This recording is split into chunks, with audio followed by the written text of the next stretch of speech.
What's up, guys and girls? This is Brock Ashby here. Welcome to episode number 15 of the Better with Brock podcast. I'm here with Tony Boutagy. So to give you a bit of background about him, he was the guy that all of the personal trainers here in Sydney, when I first started at Fitness First Market Street in 2016, so 6 years ago, they were all talking about go and see Boutagy. And I was like, looking at all these exercises, I saw the front foot elevated dumbbell split squat for the first time, and I asked the trainer where'd they get that from, and they were like, oh, it's Tony. So I signed up for his courses immediately, and I went out and did the course. I think I did all the levels: fat loss, hypertrophy. There was some cardio in there as well, and he's one of the big reasons why I developed as a personal trainer, and also saw more than just personal training as just a fun thing to do. He really showed me the science behind it, how to get really good. So massive props to Tony right here. Thanks for coming on the podcast, man. It's my pleasure. I appreciate it. Yeah, it's great to hear that story and to see the kids like you coming through and becoming a really big deal. So I'm honored. Yeah, it's thanks, mate. But I want to give props to you because your course is out there, and it's in Mossman where we are now, where I moved. It was the first time, as I said, where it was like, I said to you earlier on the podcast, it was evidence-based. Everything was backed by science, and you were like obsessed with books. You had the library there, and we were like going in and looking at you and you were saying this book and that book, and I still screenshot books that you read at the moment, and I go and get them and kind of read up on them. What do you think of, well, first of all, can you explain, I guess, what evidence-based fitness or the community is? Because it's pretty hot right now. Everyone likes to claim they're evidence-based. Can you explain that in layman's terms to people? And I guess, what's your thoughts on, I would call it like a movement. It's a movement because when you consider where the fitness industry has come from, before that it really wasn't driven by science. It was driven by gurus and whoever was a huge name who would have a huge following. And I'm saying he because the giants before that, they were generally males. And they loved having followers. It was almost cult-like. And you as a trainer, you would put after your name who you did courses with. That was it wasn't, did you have a Bachelor of Sports Science or a Master's? You would say, whoever you did the course with. And a lot of these folks, they knew each other. So there was huge rivalry amongst the big names. And can you drop us some of the big names just for some people out there? Sure. So in the 90s, the biggest name initially was Paul Chek, by far and away. And so people they were affectionately known as Checkies, right? Yeah. And Paul had a very physiotherapy-like approach. So there was assessments and there were progressions, and he really popularized Swiss ball training and functional training before anyone else did. And a lot of people like to claim functional training, but Paul Chek really was the father. And Paul Chek, Ian King, and Charles Poliquin, they ran courses together, seminars together, and eventually they had falling outs. And so they all ran their own courses. And Ian King is still around running amazing courses because you can't get better than Ian. He really is. He's been doing it so long, his brain sees the training process in a very unique way. So Ian King's fantastic. Charles Poliquin is no longer with us. But he had a falling out with the other guys, and he said, I'm going to run my own courses. And people would claim to be a Poliquin devotee or a Paul Chek or a Ian King. So they were the biggest names by far. And there were a few things, like you would see with coaches, where it was their experience. And if you questioned that with science to say, well, if you do that exercise, it's been shown scientifically to impose a very high shear force on your back when you're doing a good morning or a rounded back good morning. And Charles would be famous for saying, yeah, but how many gold medalists has that researcher trained? And the followers loved that because he could tell stories. At the 1988 Olympics, I saw this and I trained this. And there was this cult-like following. And in time, a lot of people took issue with it and called him on it. And folks like Brett Contreras, who has done a PhD, would say, well, hang on, Charles, this is not right. You're making this claim, and the science doesn't show that to be the case. So there came a movement, and folks like Brad Schoenfeld, Brett Contreras, these are a PhD level thinkers who were trainers and coaches.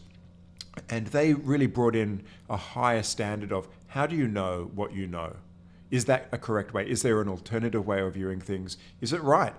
And that they like to use the term evidence informed rather than so much based, because they also realize that an 8-week study on university students it's not the highest level of evidence. It's not like medication. And there's a lot of cherry picking as well. Some people will cherry pick studies just to back up their confirmation bias. It's fraught with problems. And that's why I prefer the term like they do as evidence informed. And you've got to read the science and the data, and it helps you, but you also need to know its limitations. That if you're looking to write a better program based on science, well, that will only take you so far.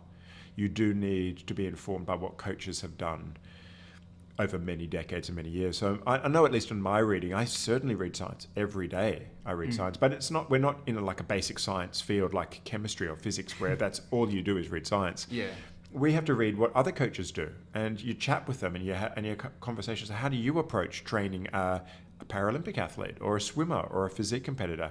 What's your approach over 12 months? And that you blend with what we know about science, biochemistry and anatomy, and then you form your own approach to doing things. So that's more, yes, you are, I guess, based in evidence or on evidence, but you still mix that with being a practitioner and like mixing what's in front of you. And that's one thing I guess I learned, have been learning along the way, is like there's, I guess, a scientific way of programming that's going to be perfect, but also there's the client, which is like, as you said, we're not just chemicals, or we're not just sitting in a beaker. We have emotions, we have behavioral problems or habits that we have to take into consideration. And sometimes, doing a 5x5 for someone would be a really great idea, but then they just don't want to do it. So you have to kind of mix that in. So what would you say your approach to training is? It definitely is, as you've hinted at, it's a blend of science. So what we know about the training process and how to grow muscle, how do you lose weight, it's grounded in what we understand with the basic principles of science. But it's also been observation, trying to pay attention to clients, because that's really all I've done as an adult. Since I became a trainer at 18, I'm now 45, and I've done nothing else. So it's a long run. I counted a few years ago. I was at a conference and they asked me how many sessions I'd done, and I had to quickly do some calculations, because in the early years, you know what it's like when you start. That's all you do. You work weekends and you train people all day. And you're counting sessions as well. Like every session. Absolutely. So I've done over 60,000 sessions over my life. Wow. So you pay attention, and you can learn things about certain personality types and anatomy types, what they're more suited to. Now, interestingly, science is doing interesting stuff now. So one leg might do leg press doing a drop set, and the other leg over 8 weeks might do not a drop set, but equate the repetitions, like do 3 sets with rest, to see individual differences. Because when you look at data and it looks at drop sets versus straight sets as an example, you might have 2 people who just don't respond, and you might have 6 that do. And are they just outliers, or was the volume insufficient for them, or what was it? And that's why we now need to we need to see data which compares you with you. And that's what a wise personal trainer would do, is to realize, well, this is actually not working for this person, and maybe they are a different kind of responder. And this goes back to, I read a lot of coaches who are really successful, and there's 2 coaches that stand out amongst everyone else. And Grobler, the German rowing coach, he's had medalists at every Olympic game since 1972, up until Rio. So amazing. The other is Anatoly Bondarchuk, who is a hammer thrower. He was also at the Soviet Union and then went to America. He's very famous for saying that there's essentially 3 types of athletes. You've got those who thrive on volume, those that thrive on intensity, and those that thrive on variety. Up until even recent times, I would always try and work out whether a client was lots of sets or really heavy loads, but not a lot of volume. But in time you realize, well, maybe 30% of my clients are frequency responders and require constant change to the variables. And he had already worked that out in the 70s. So reading what good coaches have done and how they see the world, whether they're in a completely different sport, you might not work. I don't work in hammer throw. I've never trained a hammer thrower. Neither. And that's all he does is train hammer throwers. But his understanding of the training process is what I would learn and then apply it to a physique competitor or a fat loss client. So when you look at someone or get someone that is working with you, how do you determine, like initially you must have a bit of a hunch. Okay, are they like, they look like they can handle a bit of weight, or they look like more volume people, like, or they need a lot of variety. How do you determine which way you start? Yeah. Because I think that'll help a lot of people if they are just kind of getting into it. Yeah. How can they identify what will be best for them to save them years of experimenting? Yeah, Because even myself, like, yeah. you know, I started training when I was 14, but I don't think I made any progress for about 10 years because I was just trying to figure it out. Yeah, absolutely. There's a lot of proposed ways of doing it. That is, find out somebody's 1RM and then give them 80% of that and then ask them to do as many reps as possible to find out whether they're a fast or a slow twitcher. And that's been generally validated in science, so that if you bomb really quickly, so you take 80% of your 1RM and you bomb at 4 reps, then you're fast twitch. Yeah. So it would argue that you would do more work in that higher 1RM work. High intensity. And I remember this one guy I trained, he became an ultra runner, but before he became an ultra runner, I gave him 80%, and like we had to stop him at like 15 reps. Like he's just still going. It's like, you can stop now, right? So clearly he's blessed to be able to go all night, and that's what ultra athletes do. I find the easiest way is that for all clients, I always start with preparation work. Regardless of what their goals are, they have to learn how to use their body properly. And actually, I'd love you to talk about that, because that's one of the biggest things I took away from you is client preparation work. Like when I took in clients, first of all, when I first started as a personal trainer, we talked about this before we jumped on, they kind of just want your money and then they want you to pay rent, and then they start educating you on the way. But like ultimately, their goal is just to have you as a personal trainer, paying rent and qualified. So you kind of get chucked into the gym with not too much knowledge. And even though you may have the best intent, like I've always had with my clients, I don't think I've always done, you know, looking back now, I definitely do things differently. But what I took away from your course was how to prep a client and how to really take one on board and see where their strengths are, see where their weaknesses are, maybe they have imbalances, how to deal with them. But what's the kind of process that you take them through? Sure. Okay. Well, let me just... that's a pretty, it's a pretty long process. Let me finish off on how do you work out which client is what kind of responder well. Yeah. Generally speaking, after a preparation period, I will trial programs that are either volume-based, max strength-based, intensity-based, or really diverse. And I'll change the program every time they train. When they start giving the feedback as, I really like that session, then I know that they're that kind of a responder. And that could be 10 sets of 3.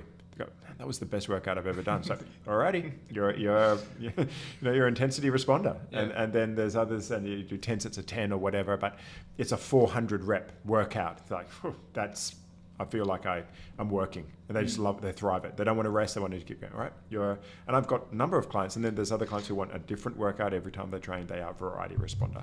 But is there a bit of a balance between variety and like just giving them something different every time? Yeah. Well, ideally you shouldn't. Unless that's something that a client really thrives on, because then they work harder, they can do more work.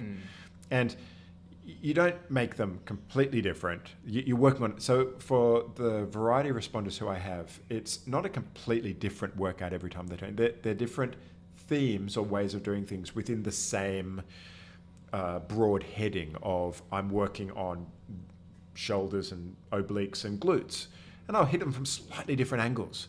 But to them, it's enough of a difference. Yeah. That it's a one-leg Romanian deadlift, and it's a one-leg cable, and then it's a one-leg good morning. And you're cycling through the good exercises based on that pattern. But that's enough for them to buy into it and perform it better, because that's everything. Yeah. So as a trainer, you can kind of look back and you can see, okay, it's horizontal push or horizontal pull and all that. But as a client, you're just, getting all these new exercises. It's so fun. Totally. So I've got a plan. Yeah. They don't know the plan, but they don't. They're thriving that there's variety and difference. But I've already worked out that they're going to do this, this, and this, and I'm working towards something. But because they buy into it, they lift so much better. Their results are so much better compared to a traditional, say, month program where I'm progressively overloading it each week. The majority do thrive on that. but not everyone does. Yeah. Now, to answer the larger question, how do you approach training or the preparation? And these are principles that I wish that I invented, but I didn't. I just learnt them from every coach who is a good coach, because you can't be game, match, physique all year round. You can't be at peak all year round. Which is a struggle when you It check on social media where people are looking shredded all year round. Of course, yeah, that's right. And this is the difference between smoke and mirrors and the actual reality. Yeah. You just can't be there. And otherwise, they would hold the Olympic Games and championships every week. Because, you know what? Yeah. So you just peak all year, and it doesn't happen. And this still, for athletes that I work with, they still get post-competition blues. And you explain it to them. We're going to peak you. You are now in the pre-competitive phase, and then you're going to peak, and then you're going to have some time off and let your body go. Yeah. Because you can't push the accelerator like this all the time. And if you haven't come from a dedicated sport where you've gone through years and years and years, you won't understand that. And you often are hit psychologically badly with it. And so I view the year in different phases, but everyone always starts with a preparation phase. Yeah. And the preparation phase is twofold for me, and that is to build work capacity so they can train whatever their goal is better. Because the fitter you are, and the more general strength, and the more balanced you are, you can do more work. And we're in a world in the fitness industry that rewards typically doing more work. Because if you can do more volume and more intensity and train more frequently, then you will generally get a better result. Yeah. And the other is to fix weak links. And this is because everyone has imbalances, and the imbalances can be between front and back muscles, say quad and hamstring. They can be left to right limbs, which is really common. And they can be between your prime movers and your stabilizers.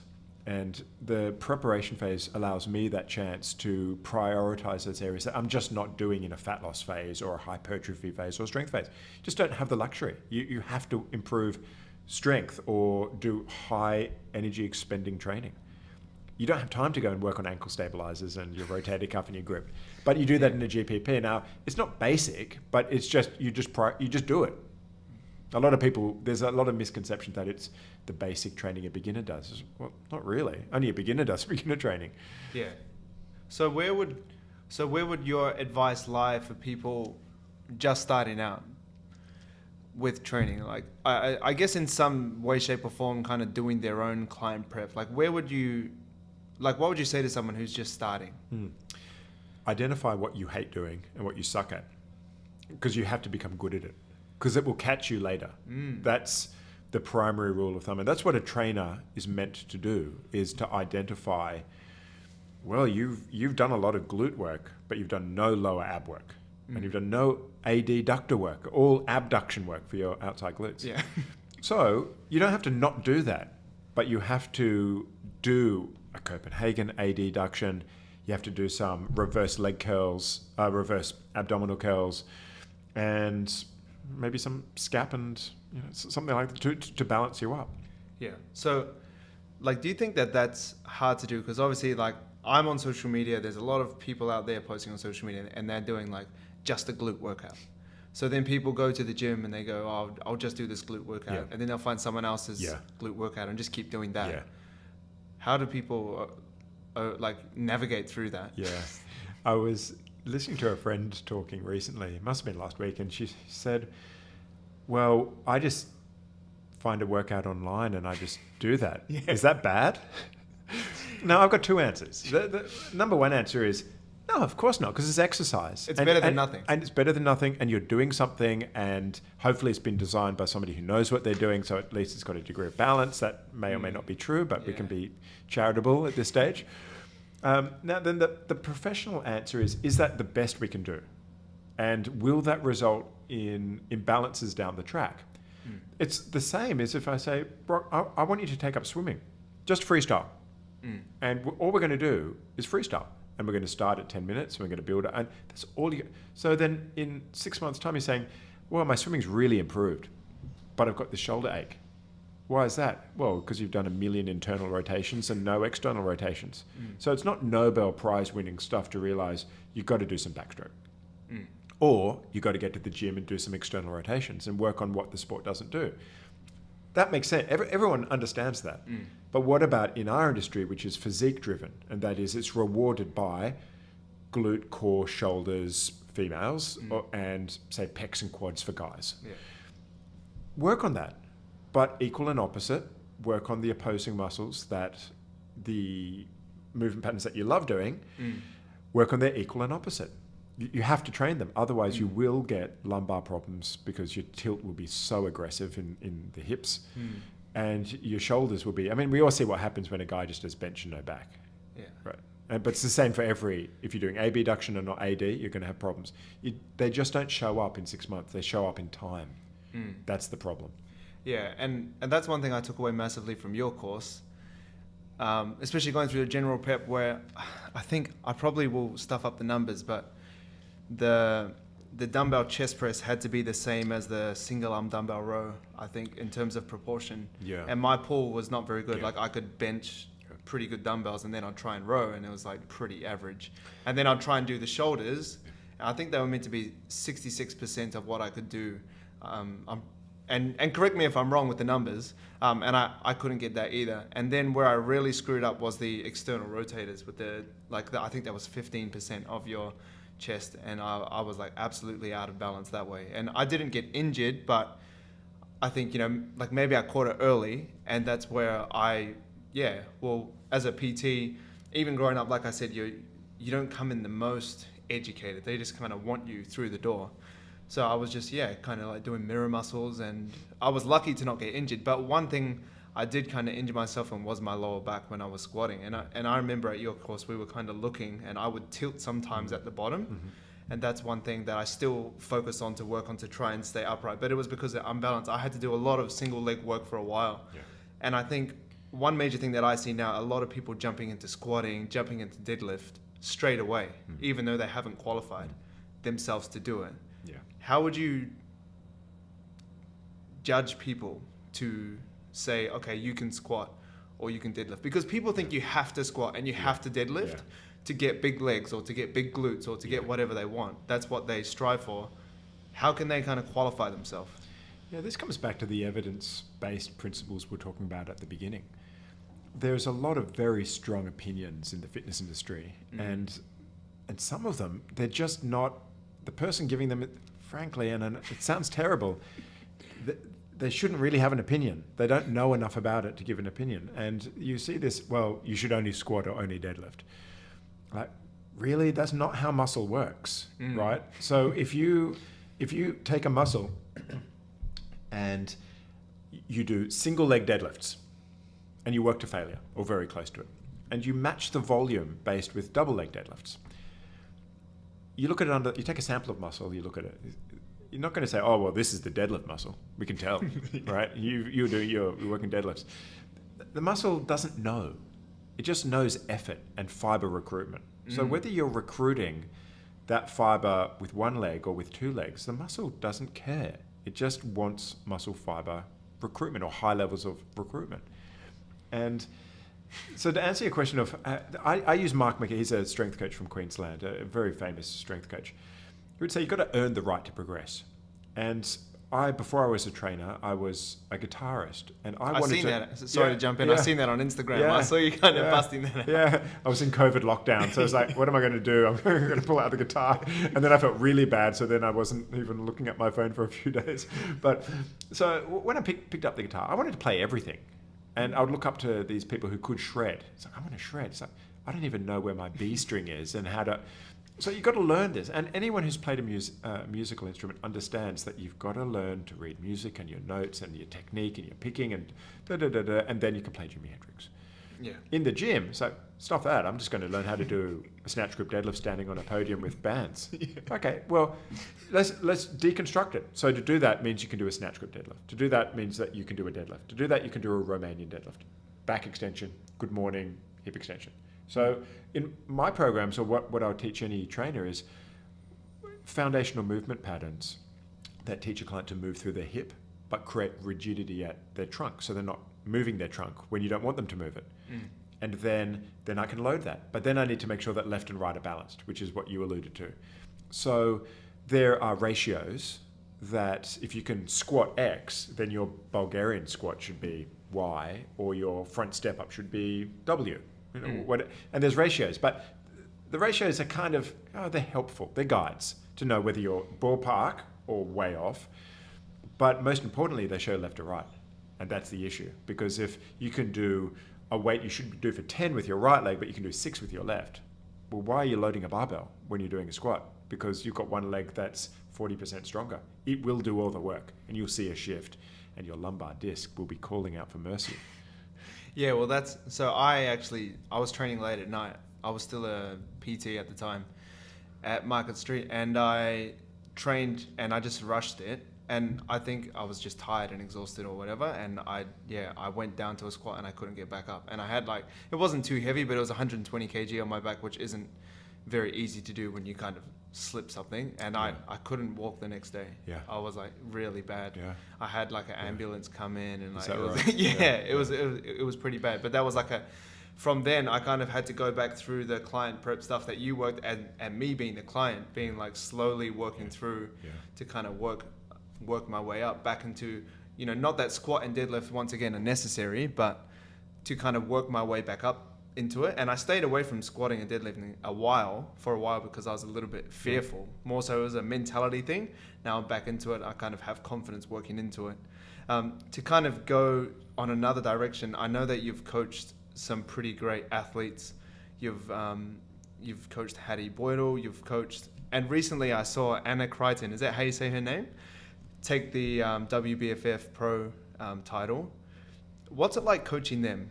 Because I know a lot of, or especially female athletes kind of, and even some men as well, but I think a lot of females just in the gym in general kind of look at competing and put it on a pedestal. And it is a great achievement. But I think people don't really understand the amount of work it takes and the amount of grit that these people have, because I know, because I've seen it. But from the outside looking in, a lot of people have this goal, I want to compete one day, as if it's something you just tick off the list, but it's actually a lot of work. It's a lot of work. And the idea that I just want to tick it off and I want to do it for me, you can do that. I mean, if that's something that floats your boat and that's something that you would like to do, then I would encourage you to go after your goals. Yeah. But at the higher levels of performance, and this is unique. I've worked with, at the highest level of sport, in over 30 different sports. But the uniqueness of that personality, it's all the same personality. It's a single-minded devotion to the task. And sometimes the athlete is very good at also having a normal personality, not just them focused. And other athletes, they're not.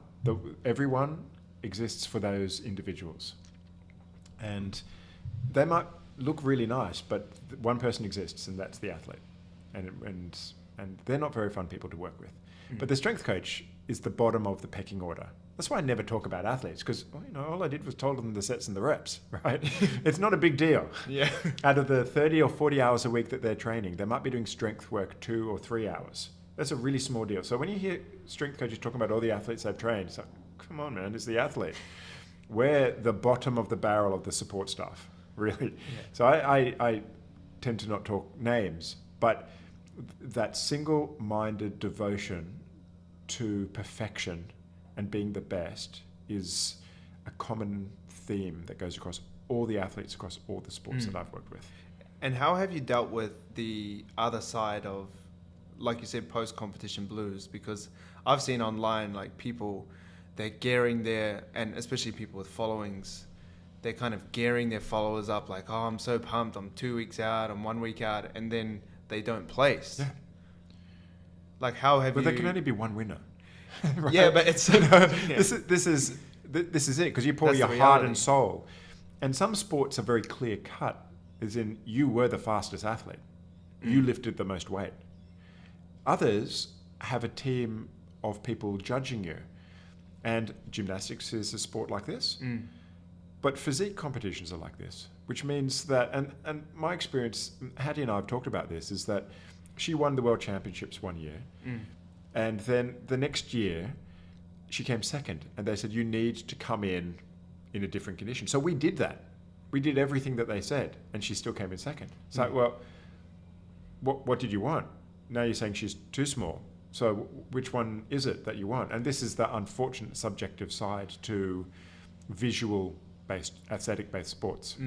Yeah, and I guess that's one thing why I haven't really dived into, like, well, people have asked me in the past, like, would you ever compete? Because that's kind of, oh, you're a personal trainer, you just compete. And then you get all these lean photos and you post it and then you get clients. I never kind of went that way. And I think subconsciously looking back at it now, and especially after studying jiu-jitsu now, which is I guess you could say a performance-based sport where you don't just win by being in a certain condition, but you win by, I guess, being the better athlete through a performance. I think that's one reason why I kind of steered away from it, because, well, especially when you mix in the question if someone's natural or not, and then you're like, if I was going to stand on stage, haven't touched anything, and then someone's, taken something, and then they're better than me, and I've trained my ass off for 20 weeks, and I believe I do have pretty good genetics. I'm Maori. My dad's helped me out with the Maori genetics. That helps with building muscle, I think. But then, someone that's on the source, I like to say, like, I'm just not gonna. And I didn't want to put myself through that roller coaster, because it's like, well, how do you judge that? Yeah, this is it's an issue, and it's the unfortunate level of high-level sport is that doping is a reality, and it's very, very hard to detect cheating. That's how it is. But in physique sports, testing isn't really, a big deal, if done at all. Yeah. So at the very highest levels in certain federations, it's just assumed that if you are competitive, you are doping. Yeah. And you need to make that decision, whether do you want to do that and compete like that, but don't go around and saying that you're completely clean, right? Yeah. It's like, well, any coach can work that out pretty quick. Yeah. That's one thing I hate. Like, I've seen some interviews where they're on like live TV, and I actually met this guy in real life, and I won't name him, but like a big fitness dude. I actually flew over to America with my friend, and I had a high net worth client. I flew over to America to train him for a certain extended period of time. And we went to Gold's Gym, and the famous fitness model guy was there. And I was like, I think, and this was a couple years ago, but I thought I was like in pretty good shape for 10 years or 12 years of natural training. And he just made me look like a stick. Like, I felt like I didn't even train, beside him. And he's like, he was on this interview saying, oh, yeah, I'm just natural trained. It's train hard. And I'm like, well, I believe he's trained hard for sure. I would not put that against him. But he's like, I don't know, just made me look like an absolute stick. Like, that's one thing, like, that I can't get behind, like, saying, like, I think that's, like, lying to get clients. That's all I see it as, like, because the only other reason you would do it, the only reason you would do it would be to financially benefit, right? Yeah, but it can also just support a whole body dysmorphia image that you feel that you have to have that to look a certain way and feel a certain way. There's a lot of psychology in it. But yes, when your body is your business and you generate business, it's the issue, of course, it's illegal, which means that people are going to lie about it. That's the nature of it. I think as long as most people realize that a lot of what is seen on social media has been pharmaceutically enhanced. And the problem with that is if you're an 18-year-old kid and you want a good physique and you look up to somebody and you think you can do it naturally, well, you can't. Yeah. Because there's a limit, there's a ceiling to what the human body can do. Yeah, and I think that's the biggest problem is people will look at person X and say, I want to look like him. They start training, get fed up. I was in that boat once. I would read all the articles, look at their interviews, look at their photos, eat their meal plans, which tasted terrible, do their programs, which took about 2.5 hours, and I'd still get nowhere. I kind of want to talk about hypertrophy a little bit, because I know for me, coming up once again as a personal trainer, you were a person that just opened my eyes to what it actually took to build muscle. Can you kind of break down, I guess, just the process of building muscle, what it takes? And then maybe the biggest thing people get wrong with building muscle, because I think one thing people think, and I've experienced a lot with clients signing up saying, I want to put on 10 kg of muscle, and I'm like, like, are we signing up for 6 years or what's going on?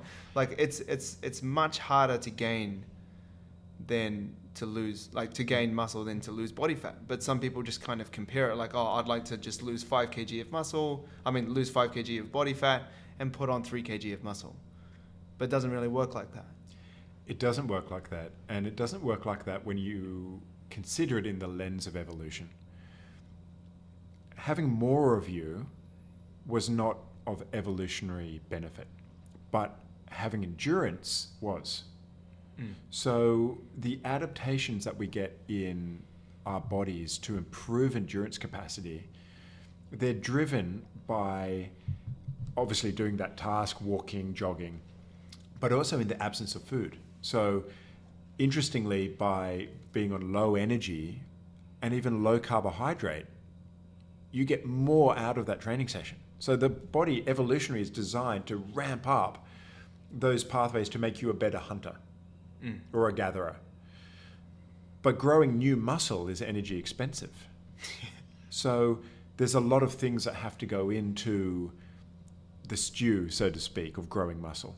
But to become a better runner, you don't need to focus much about nutrition, because it's even happening when you train before breakfast and you don't even eat, and you skip. All of those things help you become a better runner. But weight training, it's so easy to lose muscle. And if you have COVID or you have a flu, you're going to lose muscle mass with your bed rest, because muscles are in a constant state of build up and build down. And we're turning over basically 1% of our muscle every few days. So within a few months, you've got a completely new muscular system, but it's driven by what is the overall stimulus.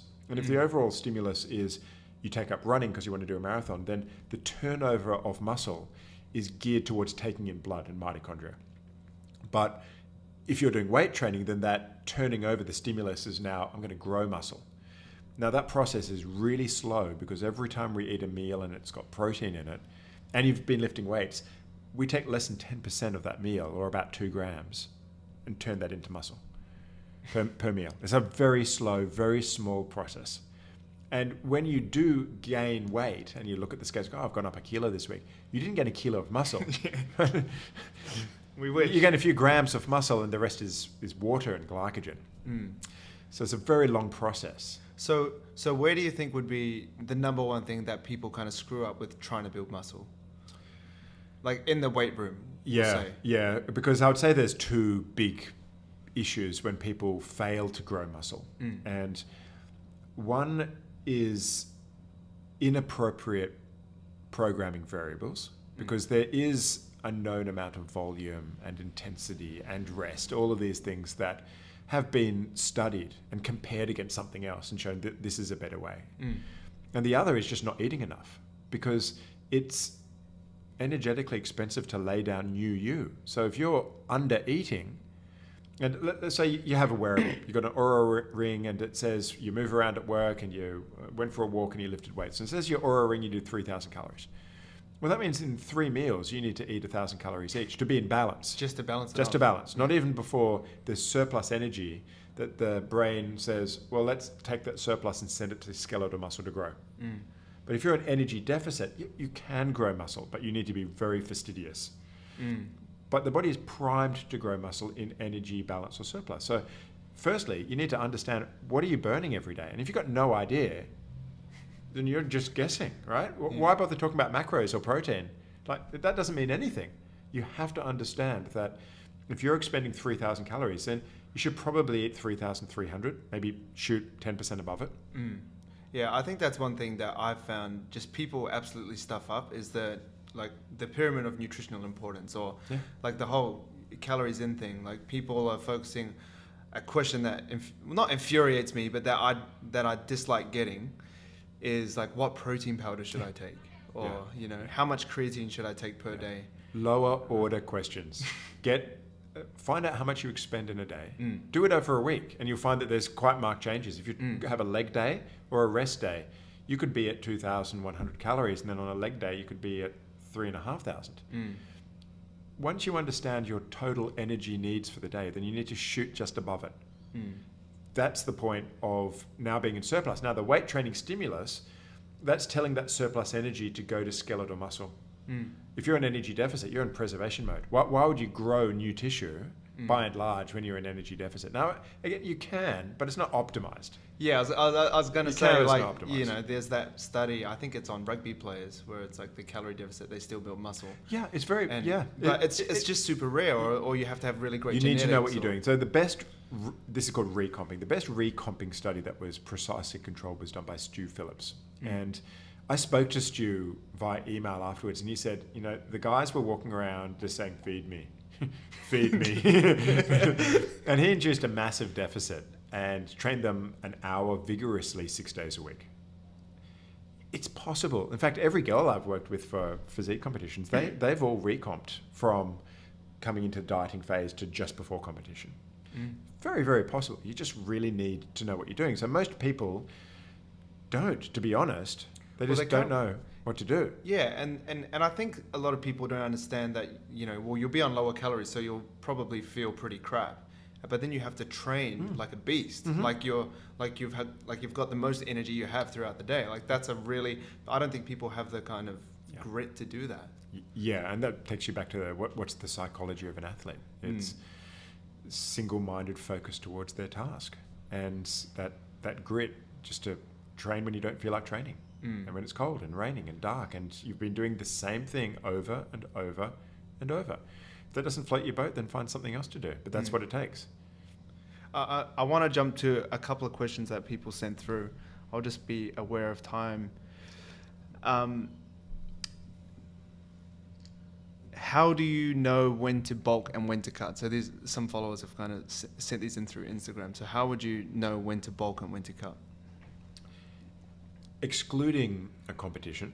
Yeah. So just in life. Just kind of, you know, when should I get leaner? When should I decide to put on bulk? It's a really personal answer, and that is, when do you want to look good in the least amount of clothes? So for the vast majority of people, that is going to be December until March or April. So that's great. That means that at least 12 to 16 weeks before December, you now need to think about entering a phase of training which is calorie restricted, higher volume focus with training, and a real emphasis on dietary protein. Because in energy deficit, your body will break down muscle tissue.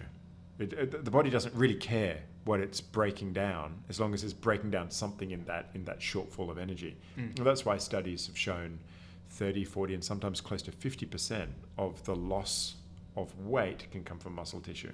So if you can take up running because you want to shred, so you're running in energy deficit, then that's a catabolic stimulus. So you will lose muscle tissue. So you won't look the way that you want to look. Yeah. So that's why weight training becomes so critically important in that cutting phase. So you work your way backwards, which means then from, let's call it April until that 16 weeks, you just devote yourself to being in balance or slight surplus, and you build as much tissue as your genetic frame will allow you to build.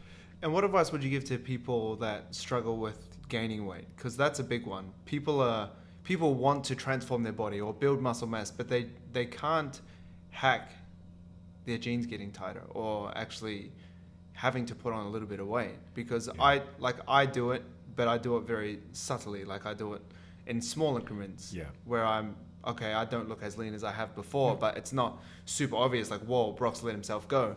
But some people struggle with that tightrope walk of being lean or, I'm fat, like I'm just going to eat whatever I can now. Then stay in balance. So determine what it takes to be in energy balance and use a wearable. And okay, they're not perfect. Everyone knows they're not perfect. Yeah, I got a Fitbit. Yeah. And it's going to be a ballpark, right? It's not 7,000 calories and it's not 1,500 calories. It'll be a ballpark for you. And that ballpark will be relatively consistent. So eat around that. Just a little bit above if you want a muscle focus, or just stay around there. Then you can at least get the most out of your training. But if you're consistently sitting under that by 300, 500 calories, you skip a meal, you're busy, you'll never get the physique that you want. But that's the struggle, like, because people just want to look lean 24/7 and stack on muscle at the same time. Well, this is... it can't happen. It can't happen long term. The studies that show recomp, we're talking about studies that are 4 weeks to 8 weeks. Yeah. They're not talking about a 12-month study where you sat at 6 kilograms of body fat all year round. You have to do a prodigious amount of work to do that. It's possible, but do you have work? Do you have family? Do you have other people in your life? Do you like food? You can't do all of those things and still have 6 kilograms of body fat. Yeah. And that's a problem you see with people like I'd say such as myself, like I think I have fortunate genetics. I can eat quite a lot of food. Like, so my average maintenance will be, if I get somewhere between 10 to 15,000 steps, I do my couple jiu-jitsu things, I train 5 to 6 times a week, I can eat about 3,500 and just maintain. If I want to lose weight, I can go down to 3,200 or something like that, and I'll still drop weight nice and slowly. Yeah. And I'm still eating. Like on Sunday, I had 3 grilled burgers for lunch. Right, that's, I don't know, 1,500 calories just in one meal. And you kind of say I might pop up on social media and I'm eating this and that, and you see, whoa, these guys are like lean all the time, but they're eating all this. Like, I think people don't really understand the importance of genetics, I guess is what I'm trying to say. Like, yeah, it's hard, it's like at the same time that I'm giving advice to people about fat loss and stuff like that, I'm often on the other side of the spectrum where I was a hard gainer growing up. I was always skinny. I was just like a bottomless pit. My mum would be like, do you have worms inside you? Like, I'll just keep eating. And I would just kind of like never gain weight. But everyone's so different in that way. Rule number 1, you just cannot compare yourself to anyone else. You don't have the same microbiome, you don't have the same psychology, you don't have the same insulin sensitivity, digestive enzymes, food history, what your ancestors, got none of that. So you compare yourself to you, and you've got to find the solutions of what works for you. Yeah. And some people really are very genetically blessed with insulin sensitivity. Other people just do a prodigious amount of work. Yeah. You can take, say, somebody on social media, take Ross Edgley, who is an adventure. He's an absolute beast. He's a beast. And he can put away the food, and he shows pictures of his food. I've seen like him, ridiculous amounts of food. But he also can swim 25 kilometers in 5 hours, right?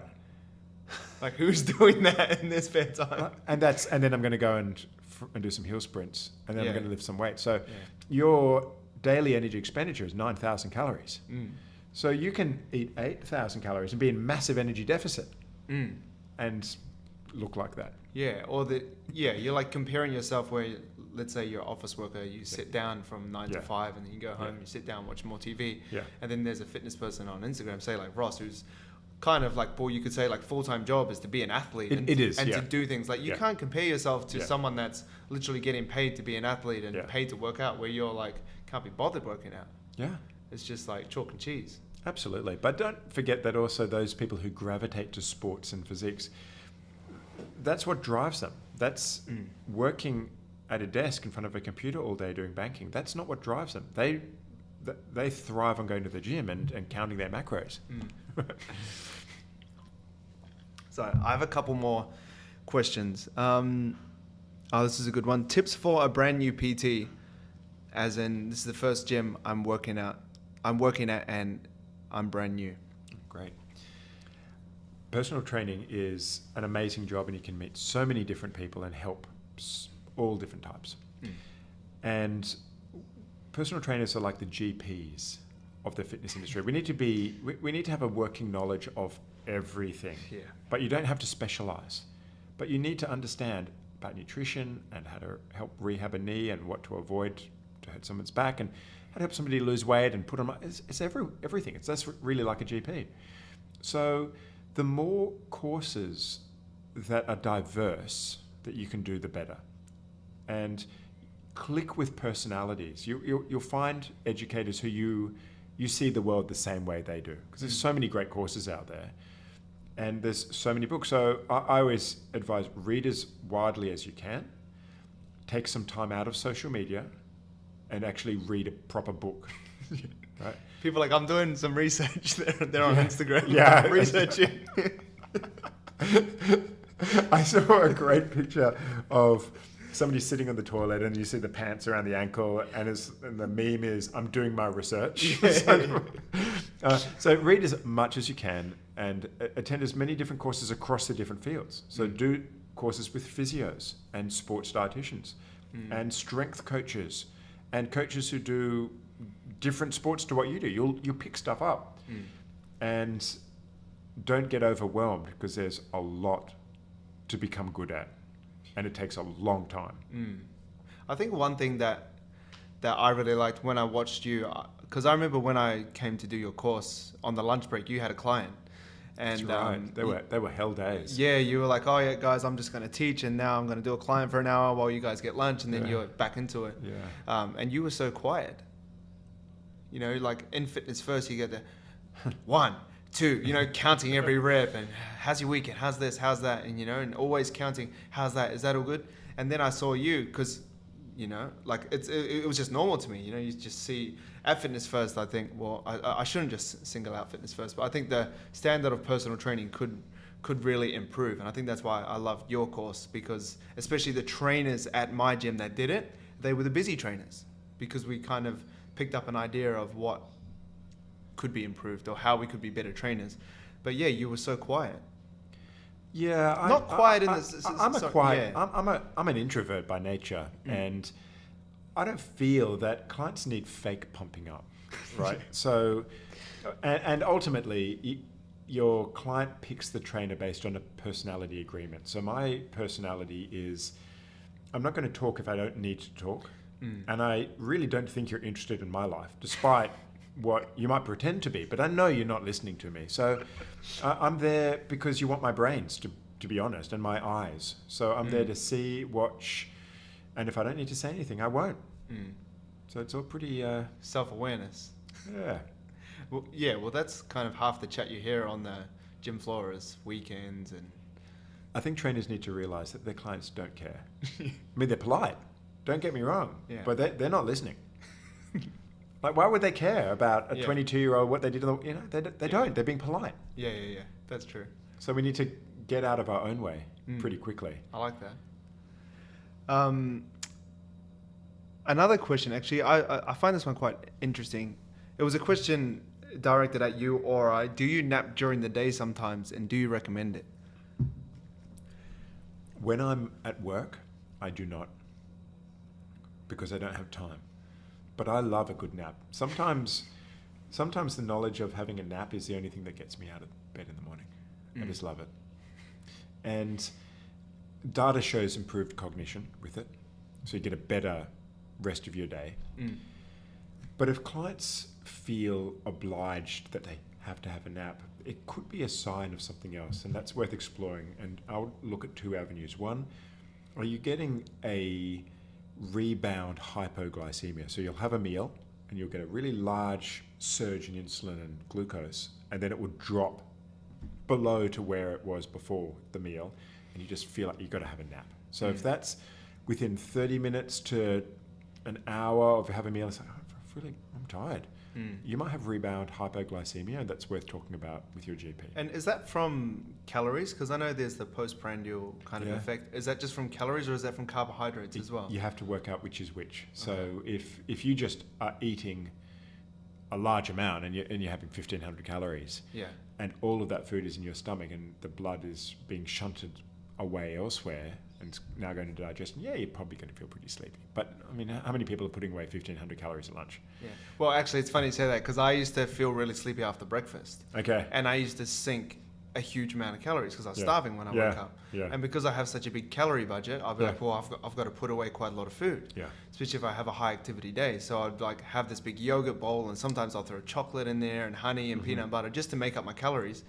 And then I'll be like, man, I want to sleep. And it's like 9 a.m. Well, that's classic postprandial torpor. So the other is if you're just having a normal size, you have some oats for breakfast and I don't know, some sourdough. And then an hour later, you're like, I really need to nap. Well, have a chat to your GP, because you could be rebound. The other is that your sleep architecture might not be great. So you're either waking up mid-REM cycle and you're not getting enough REM sleep. Because remember, you have deep sleep and you've got REM sleep, and you've got phases of sleep, different brainwave activities. Most of your sleep in the early hours of when you go to bed is deep, restoring your body. the latter hours is REM. So if you wake up too early, you haven't missed an hour of sleep. You've lopped off 50% of your REM sleep because you're doing all of your dreaming sleep at that stage. And depending on your sleep architecture or your sleep duration, you might not be having enough or great architecture. So in the day, you just have to sleep. Every athlete sleeps, right? Quote unquote, every athlete. Virtually every athlete has that luxury of training in the morning and having a nap and then. But for the rest of us who work, it's a bit of a luxury. But do ask yourself, is it just a rebound issue from food, or does your sleep hygiene need some focus to make sure that you can push through? But there's nothing inherently wrong with a nap. Yeah. Just limit it to 20 minutes. Right. Is there certain types of people that like to nap more, or like, because I'm kind of concerned sometimes, because I used to nap, especially when I was really busy as a personal trainer. If someone cancelled, or if there was a 30-minute spot, I'd run to the car park. Yeah. Put the seat back, cover my eyes, sleep back, and like I would do that. But like I think it was just because of pure exhaustion. But pure exhaustion, yeah. If you're not sleeping, in that case, 9 hours a night, then you're gonna need a nap. No, I was going like 5 or 6. Yeah, well, that's a sleep hygiene issue, right? So your sign can be that you're not getting enough sleep or enough sleep quality, and then don't sleep too late in the day, because having a nap takes the pressure, the valve off. Yeah, and you've got to be careful. So 3 o'clock, that's it. You can't sleep after that. Really? So you got to nap before that. And well, I asked you if you wanted a coffee on the way here, and you said you don't do caffeine after 8 a.m. Yeah. Is that something you do to protect your sleep, or is that something else? Yeah, you've got to fight for your sleep. There is no question that everything and everyone encroaches on your sleep. It's your partner, your kids, work, emails, entertainment, all of those things will try and take you away from an 8 or 9 hour sleep opportunity. If you are training with regularity and focus and discipline, you will need 9 hours of sleep a night, or at least very close to it, because you need that to restore your body. But let's call it 8 hours. You need an 8 hour sleep opportunity, and maybe a bit more if you're training heavily. How many things will try and get away with that? Eating out at night, watching a movie, binge watching, catching up with your wife. I mean, these are all things that encourage. So you have to fight for it. And caffeine is a sleep destroyer. So it has a 6 hour half-life, which means that quarter of your coffee that you had at 8 o'clock in the morning is circulating in your brain when you're going to bed at 8. I wake up at 4, so I'm bed at 8. But it's terrible for social life. But well, I got to get to work, down. right? You just turn me down for a coffee. Yeah, that's right. So coffee. So my rule of thumb is it's 12 hours. For a concentrate. I'll have a tea maybe a bit after that, but there's 30 or 40 milligrams in a tea, but there's 120 in a coffee. So do you dodge a green tea because it's higher in caffeine, go for something else, or do you not really think about tea? I like English breakfast, so it's pretty simple. Yeah. And is there anything else that you do to protect your sleep?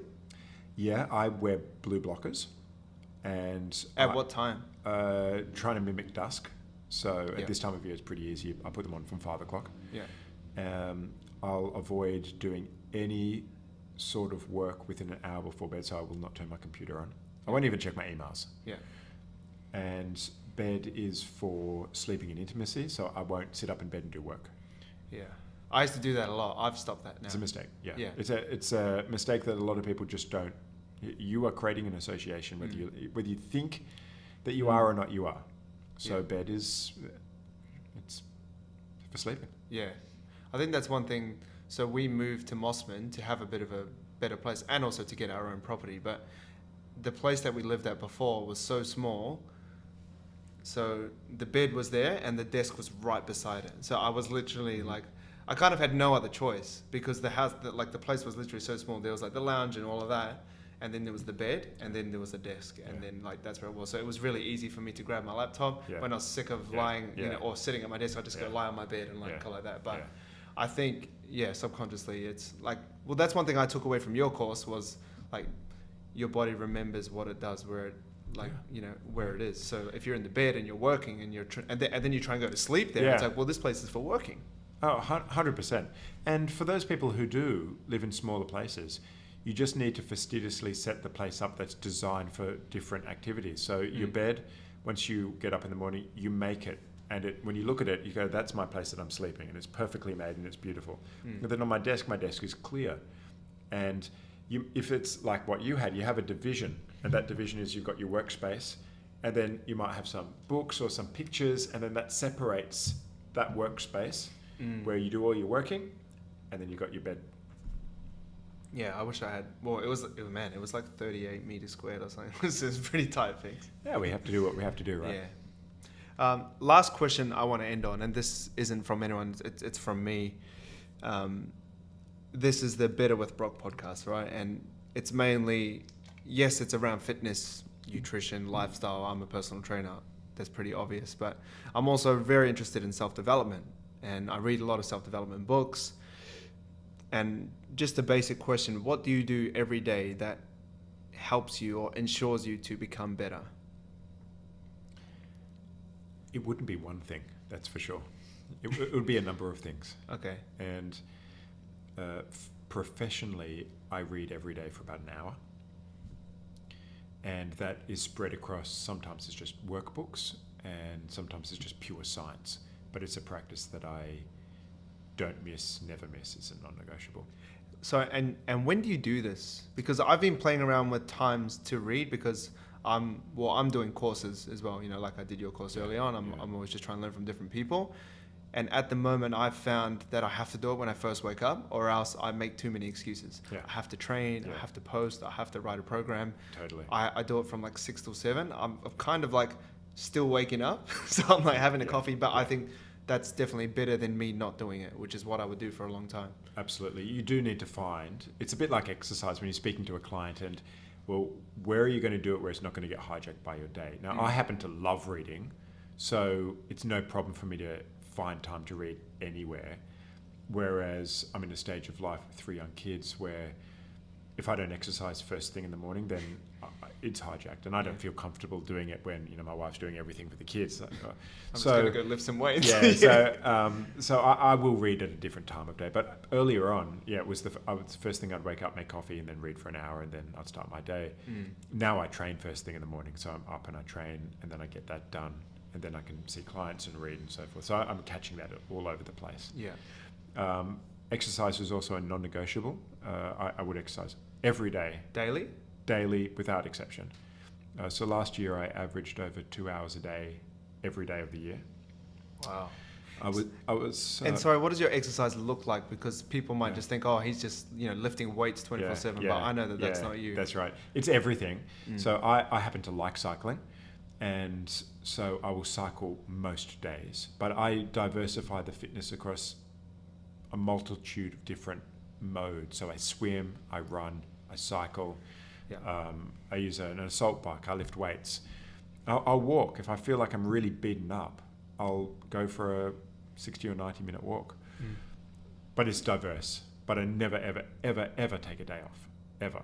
So that practice of always reading and reading across different disciplines so that I have a higher chance of being able to solve problems that clients bring, and looking after my health. That'll be the 2 big things. And trying to be a nice guy. That'd be the 3rd guy. Be nice. And lastly, this is just kind of my curiosity at the moment. What do you do for your training now? And then I promise we'll finish. All right. But are you still doing your 2 hours a day? Yeah. So I try and accumulate about 10 hours a week in zone 2. So about 75% of my maximal heart rate. That keeps lactate levels below 2 millimolars. And that is the most potent stimulus to improve your mitochondrial health. So I try and accumulate that. And that could be a 3-hour bike ride on Saturday when I have more time, and then it's an hour each day. So I commute to work on my bike. There's an hour. I will do intervals at least 1 day a week. But pushing that glycolytic capacity at my age with no goal, it's, well, how much do I really need to do before it wipes me out? Yeah. So it's all about doing the most amount of work without feeling I need to take a week off. And what sort of intervals are you doing? Because I remember when we were doing cardio intervals at your course, I was sprinting up the hill and then walking back down, sprinting back up. Yeah. I prefer sprint interval training like that, or short intervals like 15 seconds on, 15 seconds off, or 30 seconds on, 30 seconds on. You do that for blocks of, say, 8 minutes, and then you rest and do 8 minutes of that. I like that as opposed to doing, say, 4 minutes of work and then 2 minutes of rest. Yeah. But got to do stuff that you don't like doing. So, but they're the three. I'm mixing the intervals up all the time. I'm not training for anything except to be fit. So a lot of zone 2 work, a session of interval training. I swim every day that I'm home, and that's just zone 2. And when I'm lifting weights, I mix it up between doing strength endurance work, making sure I'm taking care of my stabilizers, some maximal strength work, and some kind of mid-range 10 to 20 reps. But I don't want it to make me too sore, so then I can't run. So it's more about being strong and having muscle. And lastly, just before we go, where can people find you? Have you got anything coming up? What's next for you? Because I know that you're doing courses. That's right. Which were once face-to-face. Are you still doing face-to-face No, courses, or only purely occasionally. online? Only occasionally. And I think we'll have some middle of the year, and it'll be problem-solving exercise technique based. And that just helps having another set of eyes to say, well, you need to do more soleus on your left because you're shifting this way, and you need more serratus on your right. And so that course will be about that, hopefully. But COVID meant that I turned all of my courses into something that was online. So tonyboutagy.com is my website, and that has all of my course information, and Tony Boutagy on Instagram. If you're a nerd, then I post interesting scientific articles on Twitter, and I'm Tony Boutagy there as well. Twitter? Yeah. I'm not on Twitter, actually. No, it's not designed visually. But a lot of academics go there and they put their stuff up before it's published. So it's a really great resource if you know how to use it. Well, I saw you post the plant-based protein versus whey protein, and that was kind of mind-boggling for me. I tweeted that. I tweeted that first, well. right? Yeah. I only saw the Instagram story. Because then you can actually read the article, right? Because it takes it was you to just the a screenshot. I was like, all right, I'll take his word for it. Yeah. I was doing my research at the toilet. Instagram is not designed for academics. It's designed to look at things. Yeah. And even when you do see somebody posts a research article, oh, that's great. I can't click on it. Twitter. You just click on it and it takes you to the paper. Yeah. Okay. Well, thanks so much for coming on the podcast, man. Absolute I appreciate pleasure. it. Great catching up. Yeah, I appreciate it. Well, yeah, that's us. Tony, thanks for your time, and hopefully I'll see you at your course very soon. Yeah, it's a pleasure. Thank you. Cheers, mate.